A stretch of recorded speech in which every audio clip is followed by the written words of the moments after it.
లేదు ఏమి లేదన్న. నాకు తెలంగాణ ఉన్నప్పుడు కేసీఆర్ ఉన్నప్పుడు మంచిగా ఉండే.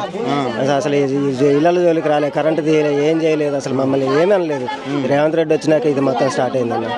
నిన్నైతే మాకు ఇంటిమేషన్ లేకుండా, అసలు నోటీసులు ఇవ్వకుండా, ఏమి ఇవ్వకుండా మా ఇల్లు గోలు కొడుతారు. రాత్రి పిల్లలను పట్టుకుని అట్లనే కూర్చొని ఉన్నాం. ఎప్పుడు వస్తారో తెలియకుండా పొద్దునే మాకు తెల్లారుజామున భయం గడిపినామన్న. పొద్దునే వచ్చేసి మా ఇల్లు కూలుస్తా అంటే మా పిల్లలు అడిగారన్న, ఏం సమాధానం చెప్పలేదు.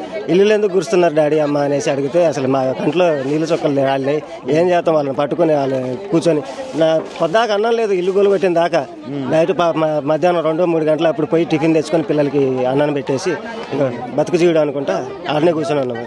కట్టియాల్సిన గవర్నమెంట్ కట్టిస్తామన్నారు, పేదలకు పంచుతామన్నారు, అవన్నీ ఎటు పోయినాయి సార్? అర్థం కావట్లేదు. అసలు చిన్న మంత్రి అన్న వచ్చి అసలు మంత్రి కాదు కదా, ఎవరు కనీసం వార్డు మెంబర్ కూడా రావట్లేదు సార్. వార్డు మెంబర్ కూడా ఎవరు పలకరించడానికి కూడా రాలేదు. నుంచి మా పిల్లలు ఎండలోనే ఉన్నారు. ఎందుకు ఇల్లు కూలుస్తున్నారమ్మా అంటే వాళ్ళకి ఏం సమాధానం చెప్తాం మేము? ఎండలోనే మాకు చెట్టు నీడ లేదు, ఏమి లేదు, ఫుడ్ లేదు, ఏమి లేదు. మా పాపకు ఫీవర్ కూడా వచ్చింది. ఏమని అడుగుతాం? ఇంకా మా మంత్రులు చుట్టూ ఉన్నారు కదా, మా మంత్రులు ఇన్వాల్వ్మెంట్ లేకపోతే మమ్మల్ని వచ్చి కనీసం పరామర్శించాలి కదా. మరి ఏది జరగడం లేదు. మేము ఎవరికి మొరపెట్టుకోవాలి? ఇంకా గవర్నమెంట్ మీద ఆధారపడి ఉంటే ఇదేనా మాకు మిగిలేది? చిన్న పిల్లలు సార్, 3 సంవత్సరాలు 5 సంవత్సరాల పిల్లలు సార్ మా పిల్లలు. మా ఇల్లు ఎలా కూలగొట్టారో కూడా వీడియో ఉంది, చూపెడతాం. పప్పు మాకు కనీసం ఇటుకిటికి పేర్చుకొని కట్టుకునే స్తోమత కూడా లేదు. రేకులు మేము అత్తగారింటి మీద పుట్టింటి మీద ఆధారపడకుండా ఫైనాన్స్ ప్రైవేట్ లోన్ తెచ్చుకొని మరి కట్టుకున్నాం సార్ రేకులు ఇల్లు. ఆ రేకులు కూడా కోల్పోయినాం మేము.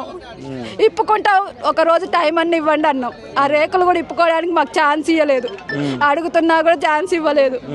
ఇంకా ఏం చెప్పాలి? ప్రజాపాలన అన్నారు, మేము వస్తే అన్ని ఇస్తామన్నారు. ఏమీ లేదు సార్, మాకు ఎటువంటి ఉపయోగమే లేదు.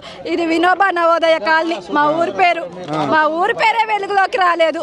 ఇన్ని రోజులు నీళ్లు కరెంట్ లేవని మేము ఎంత బొరు పెట్టుకున్నా మాకు కరెంట్ ఇవ్వలేదు. ఆ నీళ్ళ కోసం అర్థించుకున్నాం, ధర్నాలు చేసినాం, ఏం చేసినా మాకు ఉపయోగపడలేదు ప్రభుత్వం. మా ఇల్లులు కోల్పోయినాం. ఇంకా ఏం చెప్పాలి సార్? వాళ్ళు ఇలాంటి దుస్థితి ఎదురైనాక కూడా ఇంకా మేము ఏమని అడగాలి, ఏమని అర్థించుకోవాలి చెప్పండి?